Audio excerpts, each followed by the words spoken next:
At Life's at Beach Realty, we're all about life on the beach. Stunning Panama City Beach and one of the most beautiful properties on the Gulf Coast, Shores of Panama. Radiant, elegant, and spectacular. Steps away from white sugar sand, every room overlooks the turquoise of the Gulf of Mexico. Come in for your tour today. Life's a Beach Realty is your gateway to Shores of Panama, the shores, and a whole lot more.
Hey guys, what's going on? Welcome back here to another edition of Blake and Blake Sports, a late edition. I'm your host, Peter Blake, along with Mr.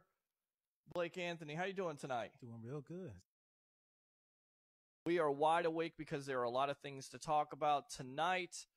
Sorry we didn't go earlier live, but had some technical issues, some other things come up here, but we're here live on Bucks Report. Join the 63,000 following we have here on Facebook. Again, I'm your host, Blake, giving you something to think about.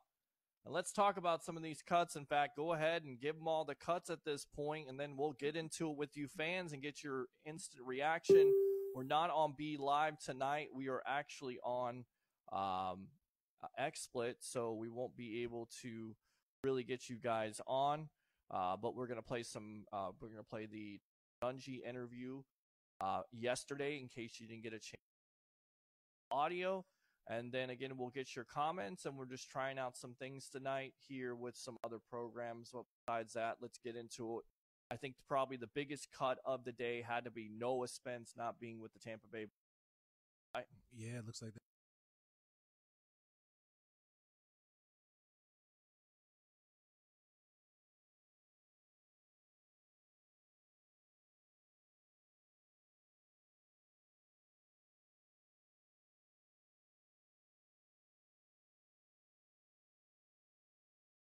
Yeah. Like he said, some of them.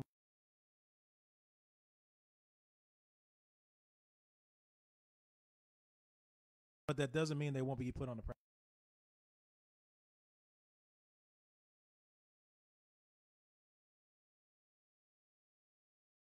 Cornerback Devon.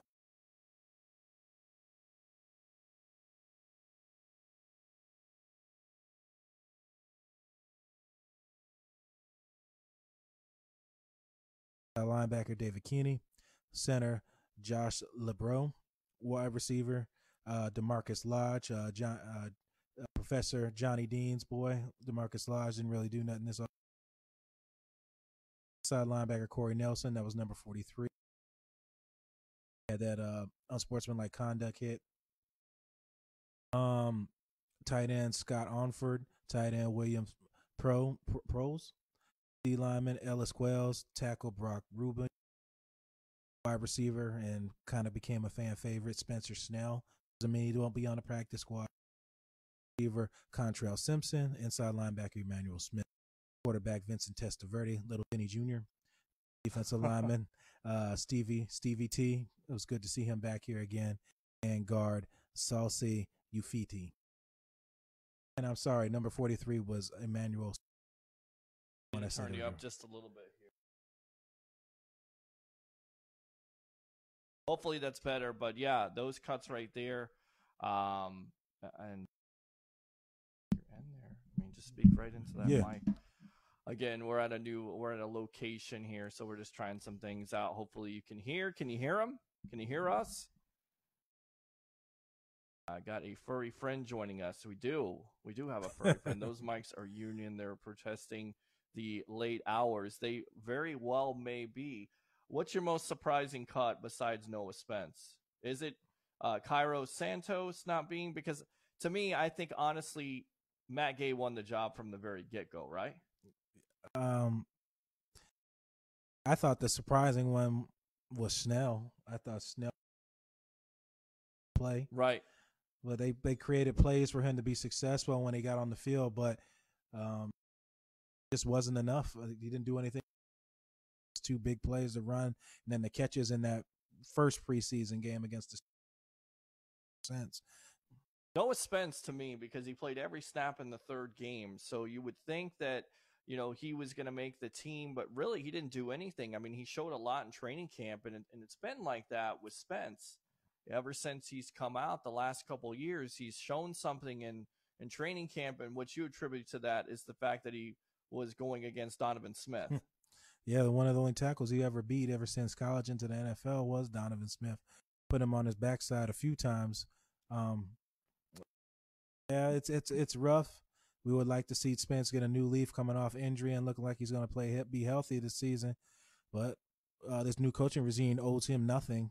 Because they didn't draft him, and they're trying to hold people accountable. So if you're not productive and you're part of the old draft class that didn't do anything, we're just going to move forward. Yeah, maybe that'll work this time. Let me just try that because we just updated this program, so maybe that will work better for you guys. Let's see here. Let's hold on for a minute. We're just checking stuff out here as Facebook has been going crazy all night long. You're right, Johnny Dean. Snell was ghost since the Steeler game. Yeah, no, absolutely. He was ghost, and besides Matt Gay winning the job, we also found out that Andre Ellington, who was brought on as a veteran, didn't surprise me. Didn't surprise you at all, huh? I think a lot of people were going with Dare. Dare showed a huge jump from last season to this season.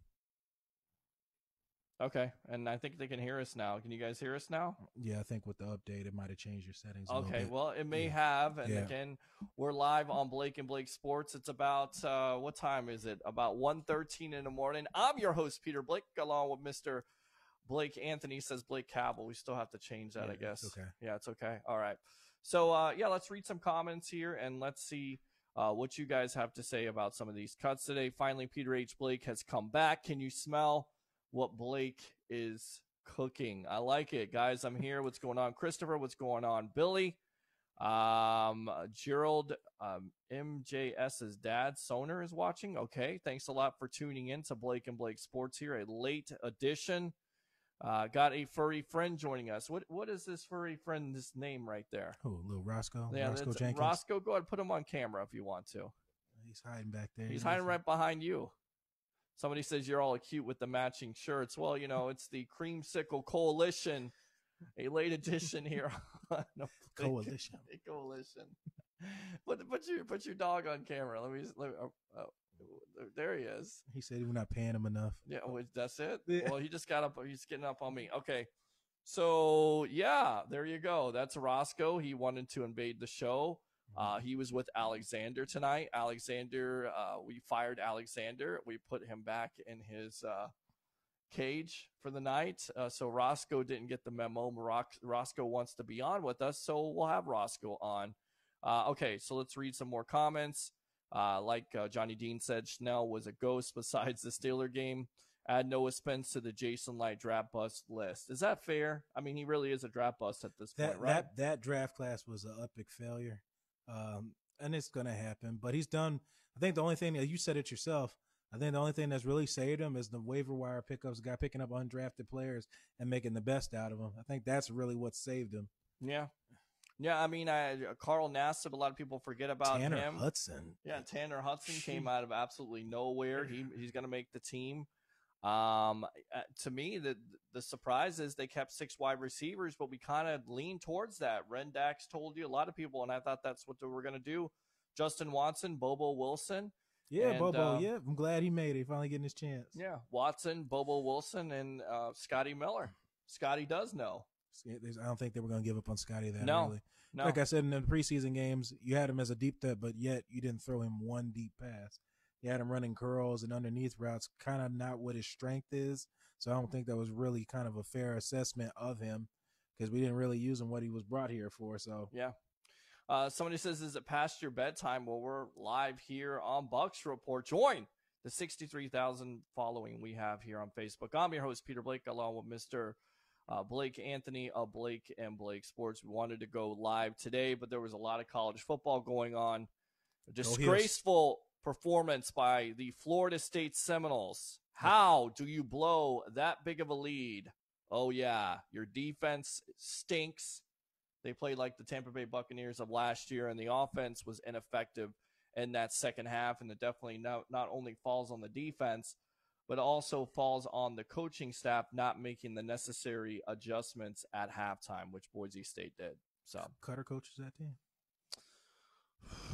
I don't know who coaches that team right now. I really like Willie Taggart, and I think they definitely have some work to do, but yeah. Like I told you earlier. I mean, again, that's a 10-win team, but Boise State, it is in your house.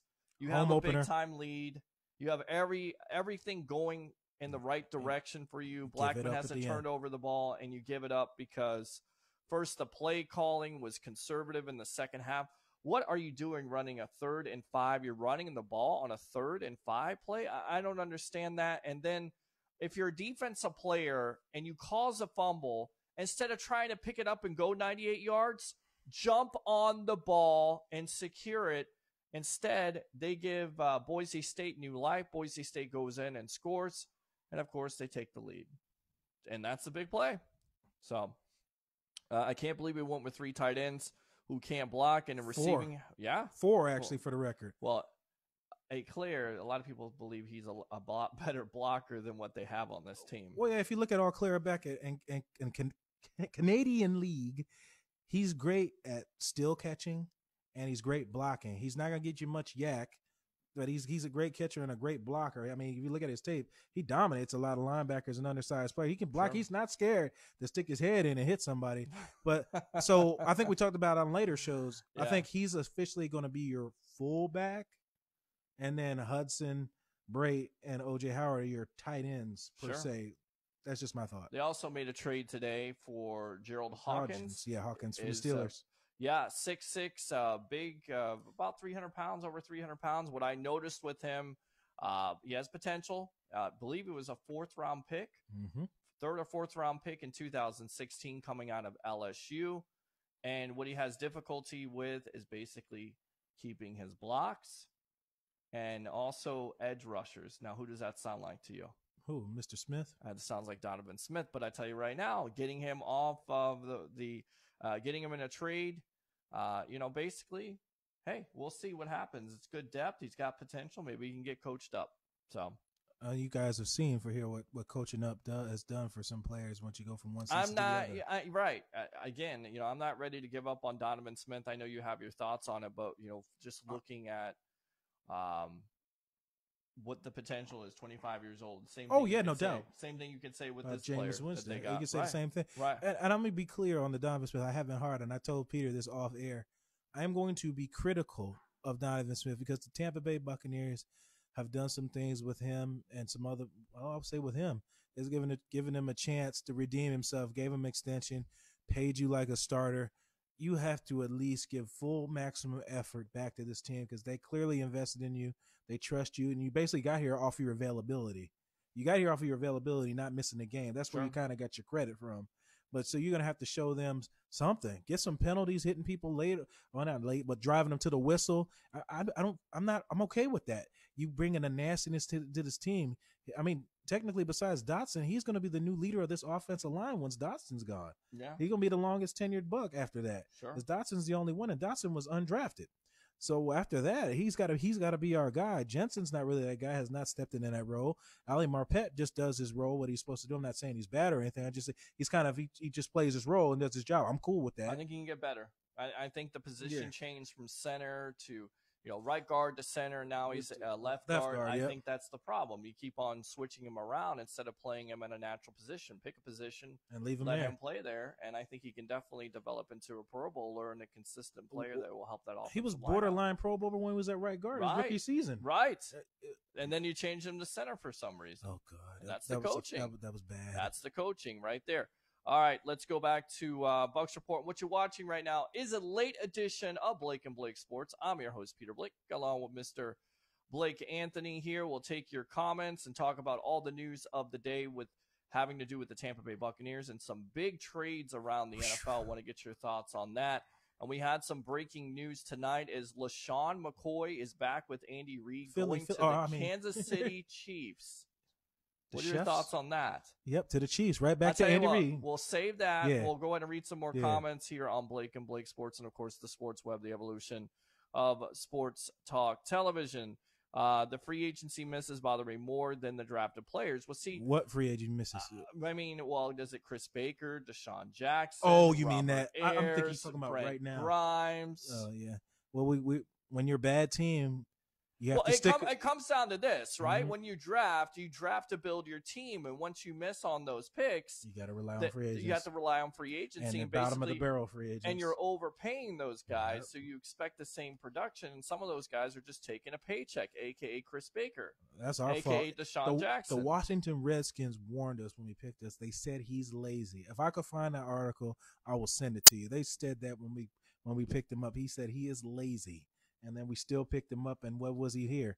He was lazy. Right, but he had his career year, so you think, okay, well, we're paying him for production at this point, so he's going to do the same thing he did in a contract year, and it didn't happen. He was lazy.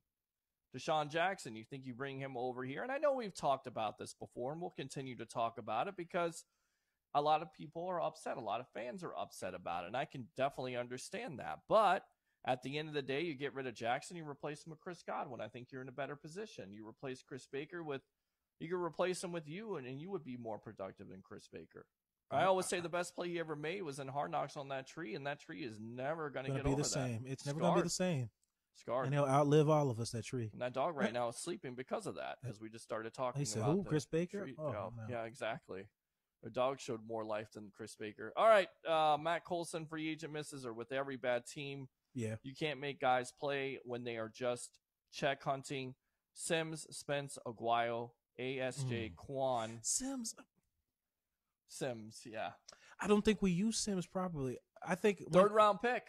I mean, that's what they're talking about. They're talking about premium picks. Like, if you're wondering why this team for so long has not been good, it starts with drafting. You have to do a better job with drafting, right? There's question marks with Jameis Winston, but I don't think it's your biggest question mark. No. But you look at the offensive line with Donovan Smith and now haven't fixed it. They have to figure that out. Hopefully the coaching is going to pick that up. But look at Charles Sims. He's a third-round pick, a running back. Didn't work out. Had one or couple good years, and then after that, nothing. They passed up on Alvin Kamara and passed up on Dalvin Cook and other players like that, Kareem Hunt. You know, well, the Chiefs traded up in front of us and got Hunt. In that fair case, we didn't miss. They traded up in front, knew we were going to take Hunt, traded and took him. Now you took Kamara. Nobody knew Kamara was going to do that. He was transferred out of Alabama, ran because of crowded backfield, went to Tennessee and produced. And the reason Alvin Kamara is successful is because the system that they run there. Let me reiterate. Players are good because when you use them to their strengths, Alvin Kamara is great catching. Better than Jeremy McNichols, right? Oh God, who got cut today? We took a poor we took a poor man's Alvin Kamara and Jeremy McNichols, who couldn't understand waves of the kickoff. Well, they thought he was Doug Martin because he was coming out of Boise State. He's not on this team and either. He's not good either. He's not on this team anymore either, right? But yeah, you pick guys that you can use to be successful here. I know people are going to give Sims a bum rap, but if you look at the highlights of Chris Sims, he made a lot of great plays. Chris Sims would be Charles Sims. Charles Sims, sorry. Look at the highlights of Chris Sims, he's not good either. Broken spleen. So. Charles Sims made a lot of great plays when you threw him the ball. When you threw him passes in the open field. I think the Atlanta one where he juked 4 guys was on a pass. Beautiful. You throw the man the ball, he makes plays in open field. He's not a between the tackles running back. He was never that at West Virginia. Exactly. They didn't ask him to do that at West Virginia, and we didn't do that. We didn't use him like that. To me, he was a guy that was one-dimensional. Yeah. If you have a system built for that, Right. it'll work. Right. Just like we lost Jacquez Rogers to the Saints, and Jacquez Rogers will look a lot better than he did here because you know why? The Saints throw the ball to their backs, And because Sean Payton knows how to use them. and Jacquez To Rogers his has best good of his hands. strengths. Right. Has good hands. Right. And watch, he'll look good, and you guys are gonna go, well, why did we get rid of him now? I'm telling you right now, you don't use. Well, I'm not gonna say now. Previously, you don't use guys what you drafted them for. It's that simple. Yeah. If he's great at catching the ball, then you throw him the ball. If he's great standing up edge rushing, then you stand him up in edge rushing. Sure. It's not that difficult. It's not. Scotty practice squad. Somebody says Taggart went full mode Lovey in the second half today. Probably as bad as the Washington Redskins game. Remember my that? God. When you You have to played, bring back that memory. when you play to not lose instead of playing to win, that is what happens to you, Willie Taggart. The 3rd and 5 That's what play happens. bothers me. You have That's 3rd what and 5. happens. It's on the last drive, and you're running the ball. It doesn't Play to make any win. sense. Put it in your quarterback's hands, and if you're going to at least have a 3rd and 5 play, at least be better than a running play right up the middle, especially when Boise State has stopped the running game in They're the second stuffing you. half. It makes no sense at all. That's where you It's got to go as a head stupid. coach. Hey, dog, it's 3rd and 5. The game's on the line. You need to get this first down. It's so stupid, and it's And that's football what you do. 101. You've got to make adjustments. If you can't, then that's what happens. No. Taggart equals Cutter. No adjustments. With no defense. Yeah, no adjustments. And the defense really blew it. 31 points should get you to win. All right, let's. Especially at 31-13. That should get you to win. I look like a crazy man right now, and it is. Look, it is. What is it? 1:27 in the morning hour was look crazy, but we're extra crazy here on Blake and Blake Sports. I'm your host Peter Blake, along with Mr. There's Blake Cabell. Would you shut up? He's gonna get a T-shirt with that on it. I'm There's just gonna no get way we couldn't let this go without all this free agent stuff happening with JV and Conley getting traded to the Seahawks. We'll go 6:00 in the morning. We don't care. We've got people right We're now up anyway watching. this time. I mean, what are we Yep. gonna do? We're gonna watch college highlights, or are we gonna do our own show? We're gonna do our own show on Bucks Report. Join the 63,000 following we have here on Facebook, brought to you by Sam Ash Music. 95 years of your musical needs. 923 McMullen Booth Road, and tell them the Sports Web and Peter Blake sent you. All right, so who do you guys think they'll pick up in the waiver wire? I hear a name, and it was put out there by J.C. Cornell of the Draft Network. Do you want to say it? Josiah Polite. And you like this guy. You heard me all pre-draft. Florida. He had #1 talent. My question is that the Jets liked him too. Let's hear. And he was a 3rd-round pick. So is this a player that the Bucks go out and get because they get rid of Noah Spence, or are they happy with Shaq Barrett, which they should be? You gotta have depth behind him. He can't play every down. We got Devontae Bond. He's not proven. He's shown strength and good strides forward because he couldn't stay healthy either. Sure. So yeah, that's something I wouldn't sit here and say, yeah, we got Bond and that's it. No. I need somebody else that can get it done or have options if Barrett goes down or he just can't play. I mean, or he's just tired. He needs a break. Because you got to rotate on that defensive line. Do you think bringing in a player like that with all the potential, but he has some mental baggage, and we knew about that with the red flags, and I even said, don't draft him in the 1st round, don't draft him in the 2nd round, they draft him in the 3rd round. Okay, but he couldn't make an impact with the Jets. So the Bucks are going, if they go out there and claim him, which right now this is what Cornell is. It's going to happen. Okay. He's familiar with this area too. So you think he'll, okay. So do you think that it's a good move? And do you think Bruce Arians and this coaching staff, especially Todd Bowles, can get the most out of him? Don't risk it, get the biscuit. And No plus, risk it, no biscuit? yeah, Okay. and you have a young Makes coach. sense. If you had no, and it's low risk, high reward. Not giving up no picks for him. What does he bring that you think not only scares the offensive coordinators? What on film that he brings as an upgrade on this team? He could bring both a strong pass rush and a bull rush to his pass rushing ability when he's on his game. Sure. And if he's just got mental issues, that's something we've worked on here in Tampa Bay because I think a lot of defensive players have had mental issues on this team. And how do you fix that? It's simplicity. Right. You change things and made things one gap. That's why our defense looks. I know it's preseason, but you can definitely see the difference. I said, if you could still not give up that many points in preseason games with 2nd and 3rd string players, you've got something going on here. Because a lot of you guys, like I told you, will be at Home Depot tomorrow because they ain't going to be on a team. So if you make things simple for a guy that has mental issues and try to make it as simple as he can for him, then he can just worry about playing. And if guys who ever played football before, and a lot of things are confusing when you try to remember plays, remember your reads, and remember what you're supposed to do, you forgot the main thing. Just play. Just play the game. Yeah. And so when you make things simple like that, I think Bruce Arians and Todd Bowles can do that here. I think they have the potential to do that. And Roscoe is He's back. He back. wanted Talked to about something join interesting. in. He Yeah, came back. he wanted to come back. So there you go. I mean, he's our audience too. He thought that was an interesting subject. So you're making the prediction tomorrow he's going to be the waiver wire claim. I wouldn't be surprised. I told you when I had my games out there at Skyway Park, I seen him out there training. He did look a little overweight before a pre-draft process, but I'm not sure how he looked during his playing. This is what game. I don't understand. Yeah. Like, this is the biggest interview of your life. Yeah. This is like me going and trying out for ESPN or Fox Sports, and the night before, going out and drinking myself to death, and then coming in there Yeah, it's bad. with, a wrinkled shirt, wrinkled pants, and completely Red eyes. hungover. Yeah. Why would you do that when that's the biggest opportunity? That's your biggest job opportunity. What are you thinking? It's the head. He's not thinking. And I I think he said in the one pre-draft interview, he said, well, if you could do something over again, what would it be? Study more on how to answer questions and answer things properly instead of giving my emotional reaction to stuff, which he did. Remember, you said that. Sure. He gave terrible interviews, and he admitted he did. They say he didn't know how to handle it because people are going to come at you sideways and say some things you probably don't like and ask you all types of weird questions because they're trying to figure out who you are.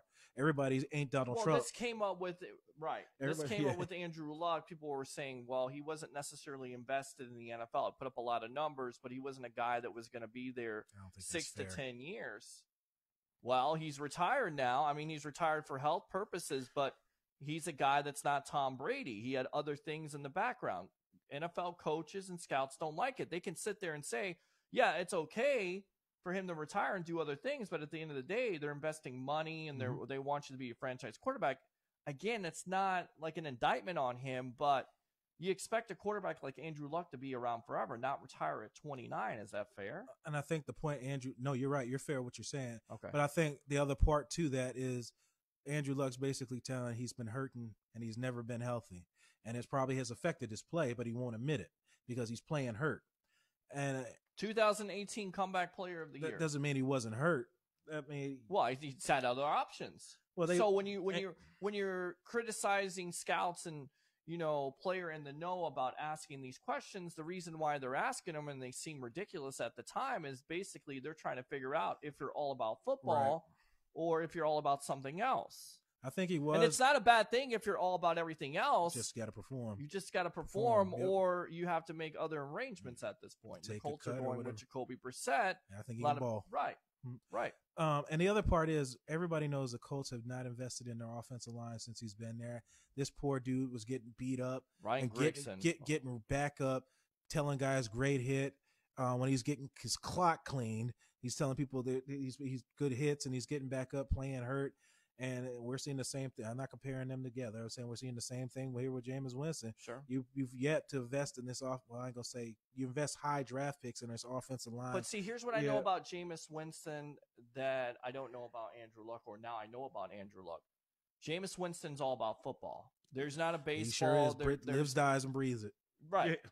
That's the guy I want to draft. Yep. I don't care how successful Andrew Luck is. At the end of the day, he's the first one in, the last one out. Yep. He wants to be there, whether it's through injury. And maybe that's not necessarily a good thing. Maybe he'll play through injury, but that's a football player that you want to draft that you know that you can invest in because he's invested in the team.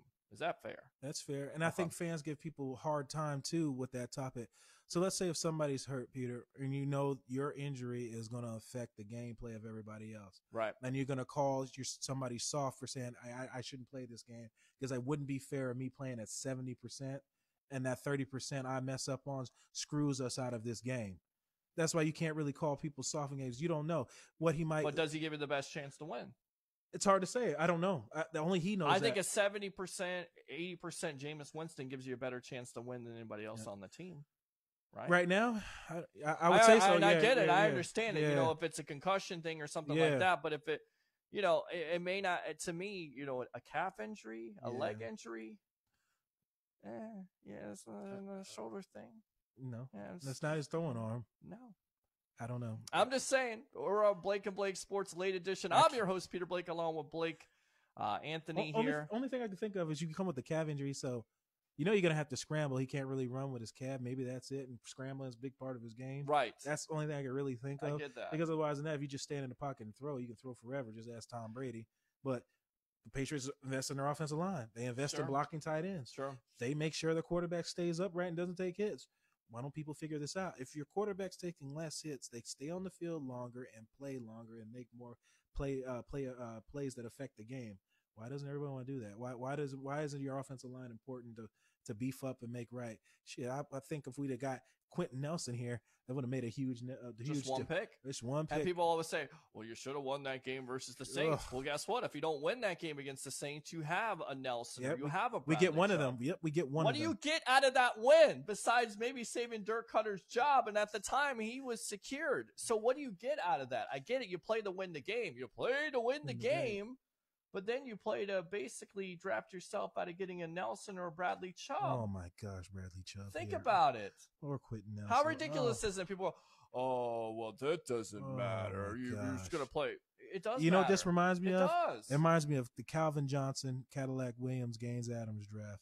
I said we put Josh McCown, Luke McCown, or one of the McCowns in, and they beat the Browns. We blow out the Browns with that backup quarterback, and that pick pushed us. That pick had us tied with the Lions, and the Lions ended up getting that pick before us for whatever how they did the for draw. Calvin Johnson, because when you're tied, they figure out who gets the pick before who if you're tie record. Right. The Lions ended up getting in front of us in that pick and ended up getting Calvin Johnson out of that. That's it. And who did they pass up on because they had Cadillac Williams? We passed Adrian Peterson too. There you go. We passed up on Adrian Peterson. Yep. All right. So they drafted Aaron Rodgers in the first place. Who knows? Aaron Rodgers fell. I don't know why that happened. He must have had a bad. I can't remember his camp. Well, even John Gruden said, and now he's on Hard Knocks. I don't know if you've watched it, but the last episode, and the guy that was the star of the show, Keelan Doss, got cut. Mm-hmm. Anything that John Gruden says is not factual. The guy says, "I love Keelan Doss. I love Keelan Doss." He says about any cut quarterback. today. Well, they say, what was that? ESPN. They said John Gruden's like that guy that sits at the bar and checks out every hot girl. Like, oh man. But he's like that with quarterbacks. Everybody that comes through, he looks at the next great thing and thinks it's the snake oil salesman. Yeah, that's what he is. Yeah. He's a great X's and O's coach, but he definitely is one of those snake oil salesmen where he'll tell a player, "I'm going to draft you," like he said to Aaron Rodgers, and didn't do it. He even brought Jerry Rice out there for the workout. All right, let's move on. I'm sick of this. Sick of talking about Bucs failures in the draft or who they could have had. Want to talk about Clowney straight? Well, let's read these comments and then ahead. we'll get back to it. And what you're watching right now, again, is a special late edition or early edition. However you want to think about Sunday morning to you. I'm your host, Peter Blake, along with Mr. Blake Anthony Evans, Howard Winston, Brait. It's late, so I'm missing some, but we hit more big-time players than offset the misses. Agree?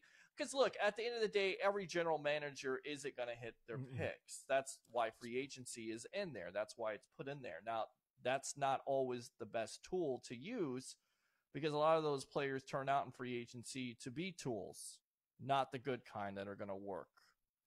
All right. Brait was undrafted, buddy. Marpet, agree, Peter. Marpet has been moved around too much. Yep. How about Levante David? When healthy, Hargraves will shine. It's too late for me to remember everyone. Matt, it's okay. Thanks a lot for staying up with us from OKC. And Levante David, some good news. It looks like he's been cleared. It looks like Vita Vea may be playing against San Francisco. And then you also have Nick Bosa. And we'll be previewing that game. No show tomorrow unless something breaks, which we may go. Who knows? Or Monday because it's Labor Day. It looks like there's not going to be a hurricane, but the thing is a Category 5, so we'll see what happens this week. But we anticipate no shows tomorrow, but you never know. You just have to keep it here on Bucs Report. All right, let's see. Levante was drafted by Dominic. That's correct. Shady McCoy went to KC to chase a ring. Not a bad play. And you're going with your head coach that drafted you. Can he stay healthy? That's the key. Is he the bell cow running back anymore? I'm not sure, but does he work in the Andy Reid's offense? Absolutely. He's going to catch a lot of passes. Right, because Andy Reid knows how to basically use that player to his best strengths. And you're going to get it. Right. He's going to look like the Philadelphia Eagles, Shady McCoy. He's motivated to play. You're in a winning team, and he doesn't have to pull all the load. That makes a guy very motivated. Yeah, yeah. Have some coffee and hit the Google machine, Matt. That's okay. Matt, thanks a lot. Ben, you're being a troll right now. Hopefully you like get him, AEW. I didn't get a chance to watch it. You have to recap me on it. Ben Cornett, league-wide light, has drafted above average. Above average should be better than 27.53. But is that always on Jason Lang? People say, this 2015 draft. Who hired the coaches? The Glazers did. Yeah. The Glazers made that decision to hire the coach. They hired the general manager, or they hired the coach before the general manager, which was backwards in the first place. Again, they're trying and hasn't worked out. They're get trying. it. 27 They know 53, they don't know Ben. football like that. Right. They're trying to get guys in here that do know. They're going in the right direction Yeah. at this point. Ben Cornett, you're talking drafting, go to coach them to win. Who will be the 2 starting safeties on this defense? I'll go to you. Who's the 2 starting defenders? They kept Darian Stewart around. They cut Kentrell Bryce. So they Stewart's kept him there around. because of veteran leadership. I know Correct. what that was for. Correct. And he's played on successful teams. Again, another guy that came from the Broncos and came from the Carolina Panthers, both teams that were winning in his time there. But with that being said, the 2 starting safeties, you don't start Evans because he hasn't been there. He hasn't done any type of conditioning until recent. I don't play him because of conditioning reasons, and I don't know if he really knows to play. Well, I think the continuity would be messed up because he hasn't played in over 5 weeks of games playing. You don't put Stewart in there. It hasn't been long enough to learn the playbook. So I have to go with either MJ Stewart or you have to go with Well, I don't think Stewart Whitehead. starts. I think it's Whitehead and then I don't know. Micah Edwards is hurt still. Yep. You don't put him in either. He hasn't Justin been around Evans, as much. so Evan, Darian Stewart. I don't think Evans starts. If you're talking about starting, will they all play? Absolutely. So you're talking about starting. I think it's Whitehead and Stewart, and possibly maybe Stewart. Maybe that's why he's brought in just to come in for the rotational. Because you're right, though they haven't played Justin Evans. So Nope. who's your starters? That's the key. So Mm-hmm. we'll see about that. That's definitely a big time question. So thanks a lot. The Java and Jams Sports Show. Thanks a lot for tuning into Blake and Blake, the Sports Web, whatever you want to call it. Is Melvin Gordon a possibility if the Don't have running the game money. struggles early on the season? He wants Todd Gurley and Ezekiel Elliott, which, by the way, that was a main story today. It looks like the Dallas Cowboys, Ezekiel Elliott, just like I said, would cave to Elliott. They look at the running game. It doesn't matter who the running back is, but Elliott is a special talent. He They're gonna always cave to him. falls forward for yards. Yep, he does. I personally did not think he had the work ethic to be great in this league. He proves me wrong. He does. He's an NFL running back. Can't stay out of trouble off Head the field. issues, not physical business. He needs a chaperone like Des Bryant. Des Bryant was immature when they took him He out. is too. Here's a yeah. guy that's going into a bar. Here's a guy. Well, that's he wasn't lifting bad up. in college. Des Bryant was bad in college. Ezekiel Elliott had the same type of issues in college. I didn't pay too much attention to it, so you might be right. Of course. Yeah. You might be right. I can't even I'm argue. not going to say anything at this point. Okay. All right. You gave it to me. Then why have Light around if the Glazers want to play GM? Pretty much says they don't have confidence in Light's decision making Let's be clear and on have this him topic. be the scapegoat. That's Ben Cornett. Ben Cornett is not a big fan of Jason Light or All right, the let's be clear. organization as a whole. If you're just saying, I don't know if you're commenting off of something we said, or you're Sure. just saying, I'm talking about Ben, or you're just saying, period. The Malcolm Glazier was the football guy. The kids are accountants. They aren't football savvy. I'm sure they're learning as the time goes. I don't know if you guys know, Sheldon Quarles is in charge of football operations. So I'm sure he has a lot to say on input on moves they should make but his input he's putting in. But they are trying. And the one strike that Jason Light has against him is what I said earlier. It's the 2015 draft. That's where everybody's getting on him about. But he's hit on all these undrafted players. That's what makes up for it. He's hit on all these undrafted guys. So it kind of washes it out. If you want to ride him and say he's bad just because of the 2015 draft, then so be it. That's just your opinion. I'm not going to argue that. But you can't say he did good on one thing and then take away from another. In my opinion, he kind of washed out the draft with all the undrafted players that he's gotten. Sure. And late round pick players that are starters. I definitely think, that's a good point. Melvin Gordon, to me, again, he wants to be paid a lot of money. What are you going to have to give up? Miami and Houston making another big trade tonight. We'll talk about that because you know what they did? Fix their O-line. Right. They got to keep your quarterback standing upright. Something we need to learn. So you need to get off the pass rusher. Let's save that because I got some thoughts on that. Just keep it there. Let's see. Ben Cornett, you're talking about the same people that fired Rich McKay. That's fair. We haven't shown a propensity, Leo word, to bring in players midseason. We will either bring him in this week or play with what we got. Yep, and they were influenced by Gruden. Shows you that they weren't football people. But I get it. Look, Gruden won a Super Bowl for this team. They have no other option. He brought in Bruce Allen. I get it. The team was already set up, but he trusted Gruden. The Raiders are doing the same thing. It necessarily isn't going to work out because at the end of the day, I do think John Gruden knows talent.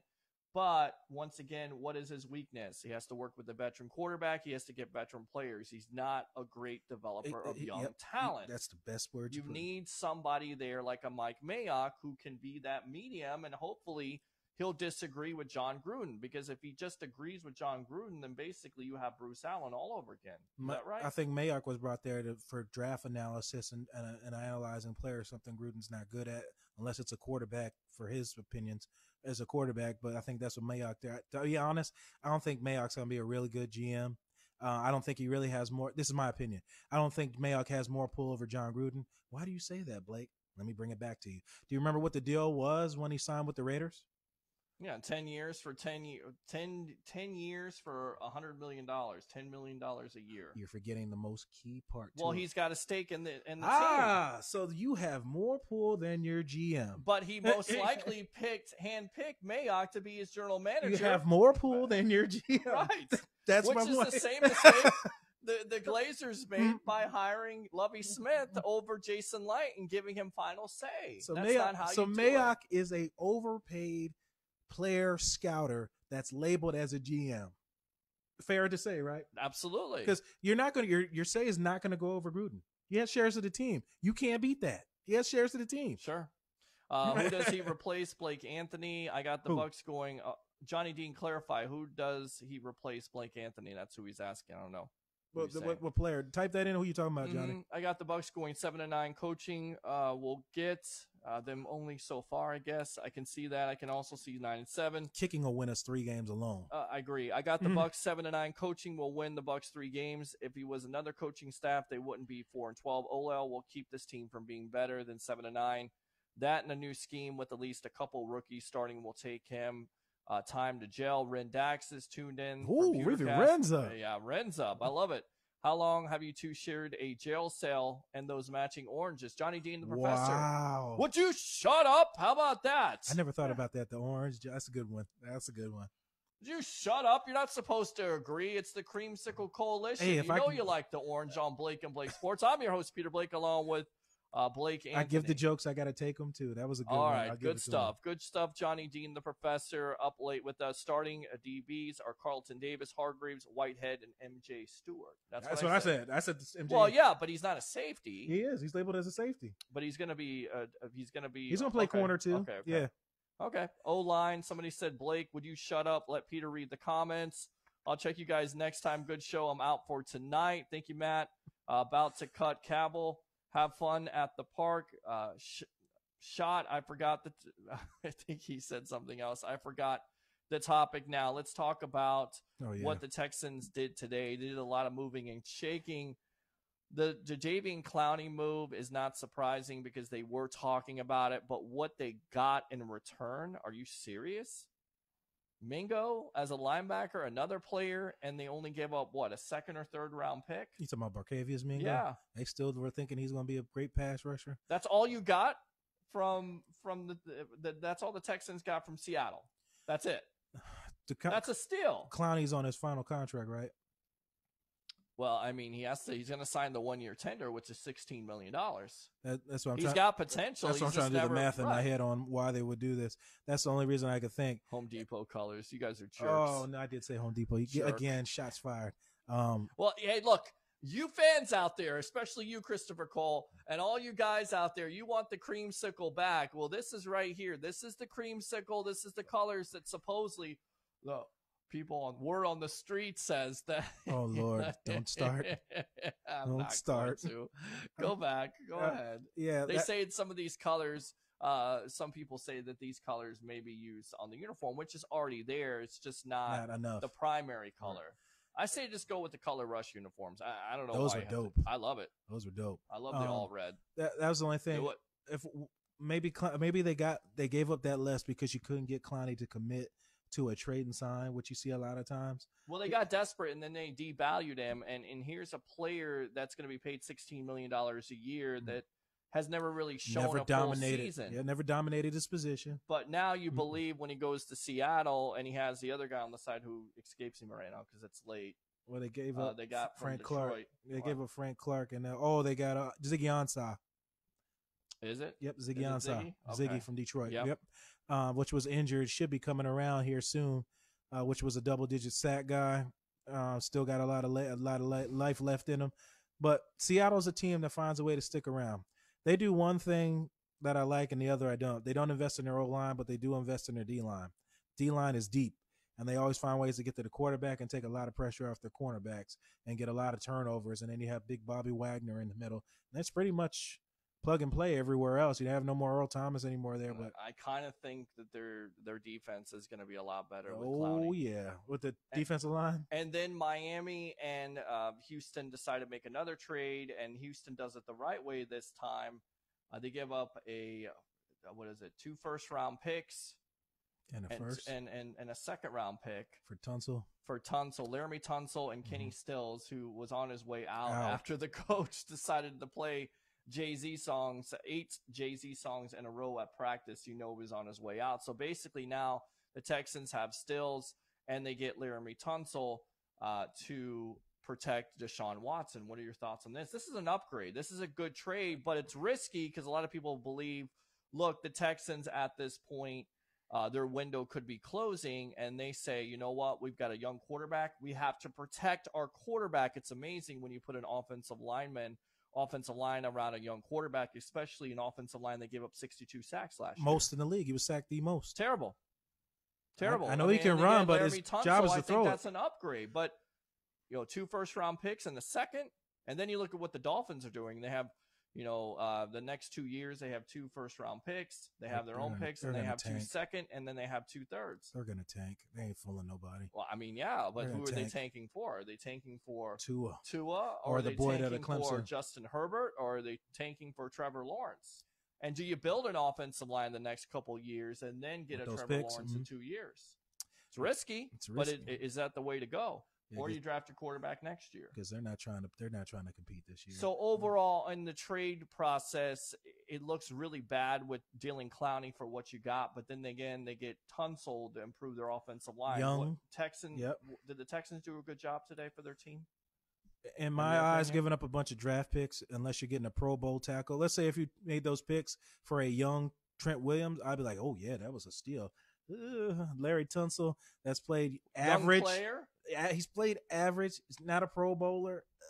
You're taking a Upgrade risk over what you have. Definitely, but do you have to take that risk at that point? And Bill O'Brien most likely is the GM, so you should have did that in the draft. But they wanted to. But the team, there was another team that traded ahead of him for Andre Dillard, which kind of screwed things up. So you had to make the deal. You do. You got to protect your quarterback. You're showing your quarterback you're trying to protect him. So, in their state of mind, yeah, it was a good move to fix your offensive line somewhat. That's at least on that side. That doesn't speak for the rest of it. Let's read some of these comments here. You guys are just unbelievable. All right. Let's see. I'm on my 4th Miller Lite, by the way. Good stuff in. Home Depot colors. You read that. Love the color. I would say more like 2005 Singular Wireless salespeople with those orange shirts. Absolutely. The Creamsicle Coalition. Late at night here on Blake and Blake Sports. I'm your host, Peter Blake, along with Mr. Blake Anthony. All right, let's see. No, but need some now colors, or new colors, I think he said. No, the Creamsicle is far better than ketchup. The couch, it is the couch, so it's a different look. I love the old uniforms, just not the winking pirate. That's always bothered me. Just the winking Bucko part. Bruce, it doesn't scare me. It doesn't scare me at all. In fact, it doesn't look horrifying. It just looks bad. It looks like, yeah, I'm happy to lose. Oh, that's why you went 0-26 in your first game. Looks like an ice cream sandwich or sandwich. Sandwich. Houston is aging hard and will need a rebuild soon. You agree with that? Yeah, Watt's going to be. I don't necessarily think they're. I think, look, they look at it from the standpoint of we have Deshaun Watson. He was sacked 62 times. We had to improve the offensive line. Is it risky to give up a couple of premium picks?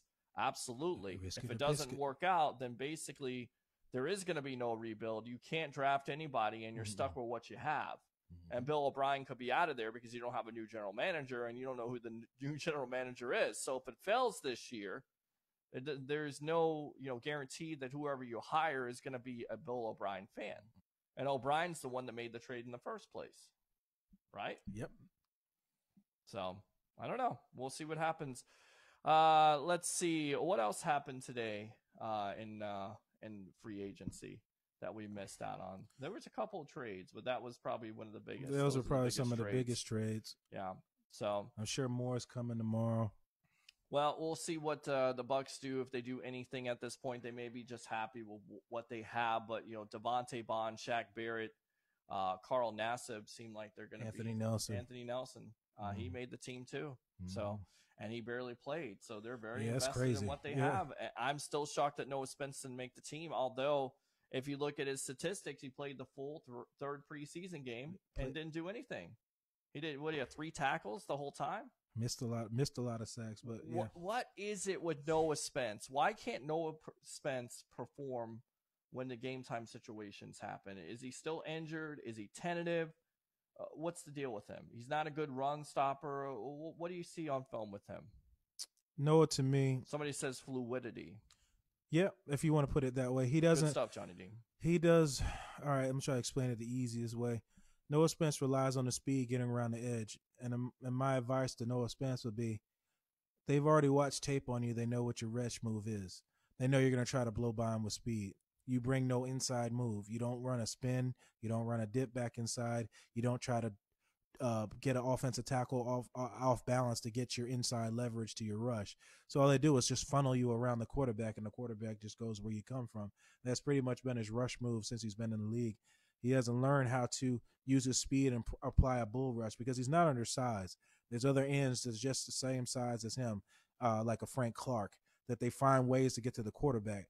And that's something that coaches should have probably taught him, or some things he should have learned on his own. I don't know who he has in his camp or who has in his ear, but he has no secondary move. And when he gets one-on-one with the tackle in a who's bigger match, you're not going to win that fight because you don't offer any other moves. You can't have a dip and a rip, which I mean like that is where you push the shoulder outside or inside and come back rip in the inside is what I mean. Like, he doesn't offer that when he rushes. Sure. All his moves are based off of a speed rush, and you got to bring more than that, especially when you're playing against premier offensive tackles. All right, buddy. I think we're going to wrap it up here, but final thoughts. Looking forward to Bucks making another splash move, maybe at the pass rushing position. We'll see if they actually do get polite. Just stay tuned with Bucks Report, and everybody stay safe from the storm if anything comes in the rain. Let's update the storm because it is going to be most likely a Category 5 at this point. Last check was 150, so most likely all I need to do is get another 5 miles an hour to be 155 miles an hour. What forecasters are basically saying is that there is going to be some track to the north. Right now, it's west. The high pressure from the Carolinas is going to take it up, and most likely it will affect the Carolinas and not Florida. But, of course, keep it right here because we'll give you some weather updates. I'll definitely go live if there's something that changes. And, of course, how would that play into the Bucks game? Well, if it goes north, then, of course, it won't. But, again, you just have to watch and just keep on monitoring the situation because it was supposed to make landfall on Monday or Tuesday. And it slowed down, and I told you that I had the opportunity to slow down. And if a team slows down, if a hurricane slows down, then basically it's going to gain strength. Mm-hmm. So we'll check back with you. We'll definitely be off tomorrow until something breaks.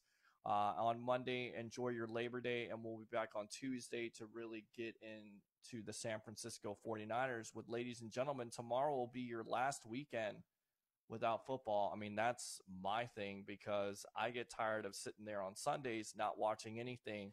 This will be your last weekend of that. It's officially over. Yes, absolutely. For Blake Anthony, I'm your host, Peter Blake, giving you something to think about. We'll see you later.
doldrums. What is your expectations of Bruce Arians this year? What do you think of the hire? What do you think of what he's going to do in 2019 with the Tampa Bay Buccaneers? Well, Bruce and I actually worked together for 3 years in Kansas City, so we know each other very well, longtime friends. He'll bring accountability, he'll bring hard work and a sense of toughness. Now, everybody's got to buy into it and learn the system, but I think they're going to be much better. The worry I have, though, the division is going to be tough. Yeah, very tough. And then you look at the schedule also with the 7 games in a row. Can you put a number on this team at this point? Can I put you on the spot? Because I'm saying 10-6, and I say Jameis Winston throws for 33 touchdowns and 11 interceptions. Oh, okay. Well, I'm not ready to go there. I think they're going to be better, but I just haven't seen enough of anybody really in the preseason. The way things go, I can't make a determination on who's going to be good just yet, but I do know the Bucs will be better. And what you're watching right now is the Sports Web, the evolution of sports talk television. Join the 63,000 following we have here on Facebook. Former coach Tony Dungy of the Tampa Bay Buccaneers, Super Bowl winning head coach of the Indianapolis Colts and Hall of Famer, with his wife Lauren here, with his book signing at Barnes & Noble on Carrollwood. Now, let's talk about Jameis Winston. A lot of controversy with him. People say this is a make or break year. What do you think about Winston and his prospects in 2019? You know, I've seen some quarterbacks go 2-3 years and then just explode. And Jameis has done a lot of good things. I think one of his problems is he's felt like he's had to carry the team and trying to make plays that maybe he wouldn't make if he's a little more relaxed and comfortable. Hopefully he'll get that this year, realize that he's got a good team around him. I think he's going to be fine. All right, Rondé Barber goes into the Ring of Honor. Talk about Rondé Barber and the impact not only you had on him, but what kind of impact did he have on you? Well, Rondé turned out to be a sensational player. We drafted him in 1997 and thinking he was going to be a good player for us, but he exceeded that, and he played at a high level for so many years, very well deserved to get in this Ring of Honor, and I'm looking forward to that. Yeah, and absolutely. Now, a lot of people say in the Ring of Honor, the next guy, and we have one of our writers, one of our consultants on there from USA Today, Pat Yasinskis. He believes that Rich McKay should be in the Ring of Honor. Do you echo that? Rich McKay did a lot of good things for the Buccaneers and set the stage. I know when I came here, we started winning 2 years later, but gosh, who was here already? Derek Brooks, Warren Sapp, John Lynch, and then the draft, Trent Dilfer was here at that time, and then drafting Mike Allstott, Donnie Abraham, Warwick Dunn, Riedel Anthony. Wow. Those, you know, that didn't just happen by accident. And Rich was a great listener, a great leader, and I agree, he should be in. I met you about 8 years ago down in Clearwater, and I asked you the question, what was harder, transitioning to be a head coach in the NFL or basically being an analyst on NBC? And you said, well, they want me to kind of simplify it. You've kind of simplified it. You've done a good job with NBC, right? Well, thank you. I've had fun and just tried to explain to fans what's going on. Rodney Harris and I really enjoy it, working together. Mike Tirico joined us, and he's added to the mix. So we're having a great deal of fun. Yeah, absolutely. We're having fun here at Barnes & Noble in Carrollwood. They're doing a book signing. The books, again, are We Choose You. And We Choose You, and Carson Chooses Forgiveness. All right, there you go. So did I get your number prediction on the Bucs? You're going to give it to me? My prediction, oh my gosh, I don't know if I can go there too, but I'll be out there, kickoff next week, next Sunday. Okay. Go Bucs. They're going to do well. Playoffs? Love to see them in the playoffs too as well. Yeah, Bucs fan. Yeah, good stuff, Yeah. good stuff. All right, well, one more question, and I was going to tell you, I told you off air that I actually interviewed one of your friends, Jason Romano, and he said that you really made a big impact on him. About the All-Pro Dads, how is that going for you? Because you talked about that program. Yeah, that has gone really well. It started in 1997, as a matter of fact, and just started out here in Tampa. Now it's blossomed into 48 states. We've got millions of people that are getting the email every day, about 1,500 chapters around the country of men going into their elementary schools and middle schools to meet with their kids. So it's something we're really proud of. Yeah, good stuff. All right, guys. Well, this has been the Sports Web, the evolution of sports talk television. Surprise. I'm your host, Peter Blake, along with former head coach of the Tampa Bay Buccaneers, Tony Dungy, his wife, Lauren. Get down here to Barnes & Noble and Carrollwood. Buy these books. They're great. I'm going to buy my nephew one because the family wants him to be a Miami Dolphins fan. No, we can't have I that. guarantee if I get this book and get it signed by Coach Dungy, that baby Caden is definitely going to be a Bucs fan. So that's it from here. I'm your host, Peter Blake, giving you something to think about. We'll see you later. At Life's a Beach Realty, we're all about life on the beach. Stunning Panama City Beach and one of the most beautiful properties on the Gulf Coast, Shores of Panama. Radiant, elegant, and spectacular. Steps away from white sugar sand, every room overlooks the turquoise of the Gulf of Mexico. Come in for your tour today. Life's a Beach Realty is your gateway to Shores of Panama, the shores, and a whole lot